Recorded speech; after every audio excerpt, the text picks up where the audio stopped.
Good morning students. आज हम chapter 3 water का रिवीजन करेंगे। इससे पहले आपने चैप्टर 1 2 अच्छे से पढ़ लिए ना? हाँ, पढ़ लिए। बहुत अच्छे बच्चे हो आप तो। चलो अब हम आगे लर्न करते हैं।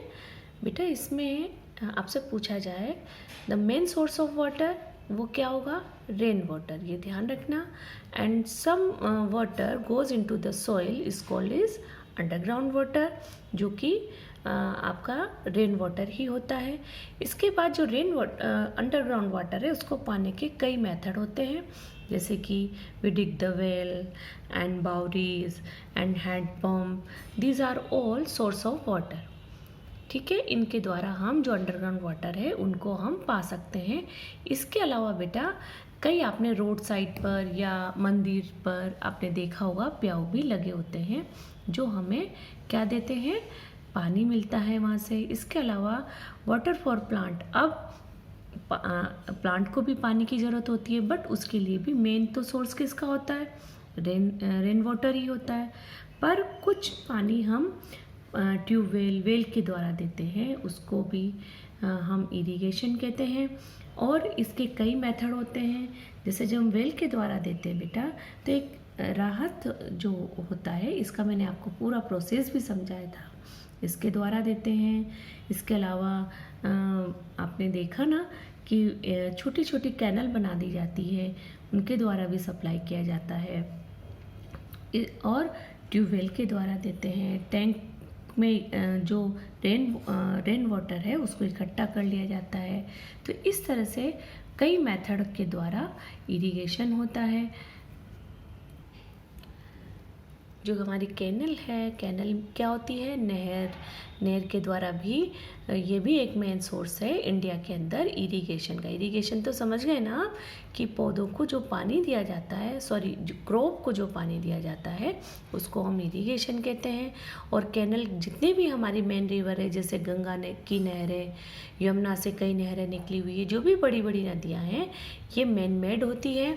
और वहाँ से छोटे छोटे कैनल के रूप में वहाँ से इनको खेतों तक पहुंचाया जाता है, ताकि ज़्यादा से ज़्यादा खेतों तक पानी पहुंच सके। चलिए अब हम एक्सरसाइज शुरू करते हैं। First, tick the correct answer. पहला है dash are free water stand in public area. Public area में फ्री वाटर कहाँ मिलता है? बाउरीज में, ट्यूबवेल से, प्याऊ से। कहाँ किससे मिलता है बेटा? प्याऊ। सेकेंड है dash are constructed to collect the rain water to irrigation field, वो क्या है? टैंक। थर्ड है the supply of water to the field to grow crop is called irrigation, है ना? ऐसा पानी जो कि क्रॉप को बड़ा करने के लिए सप्लाई किया जाता है उसको हम इरिगेशन कहते हैं। फोर्थ है it is a place of community activity and religious communities ceremonies. तो जहाँ ऐसी जगह जो कि पुराने समय में हुआ करती थी, वो जगह कौन सी है बेटा? बावरी, जिसे स्टेप वेल भी कहते हैं। ध्यान रखना, स्टेप वेल किसे कहते हैं आपसे पूछा जा सकता है, तो वो कौन होगी? बावली।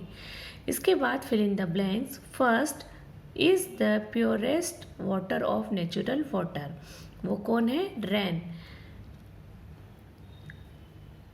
Second, a tank that has step to reach water is called a baoli. Third, in India, well and tubewell are the major source of irrigation. Major source का मतलब इसलिए कहा जाता है बेटा कि पुराने समय में वेल के द्वारा, वेल मतलब कुओं के द्वारा, और ट्यूबवेल जो कि आज के समय में किया जाता है। और अगर ये ना हो तो हमारे जितने भी गाँव के अंदर हैं वो अपने खेतों में सिंचाई नहीं कर पाएंगे, इसलिए इनको मेजर सोर्स बोला जा रहा है। See very short answer question. First है which is the main source of water for crop? Rain water, है ना?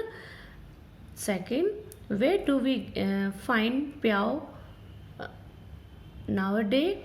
आज हम प्याऊ को कहाँ कहाँ मिलता है हमें? रोड साइड पर, टेम्पल पर, मार्केट में जाते तो हमें कई जगह, जैसे गुरुद्वारा जाते हैं बेटा, तो प्याऊ लगा होता ही नहीं होता। मंदिर के बाहर भी आपने देखा होगा, तो वो वहाँ पर हमें प्याऊ कहाँ मिलता है, ये क्वेश्चन है, तो वो जगह आपको बतानी है। और इन क्वेश्चनों को भी आप अच्छे से पढ़ लेना। तो आज हमने ये चैप्टर कंप्लीट कर लिया है और आपने मेरे साथ साथ पढ़ा होगा तो आपको समझ भी आया होगा। आशा करती हूँ आज आप इसे अच्छे से लर्न करेंगे। जय हिंद।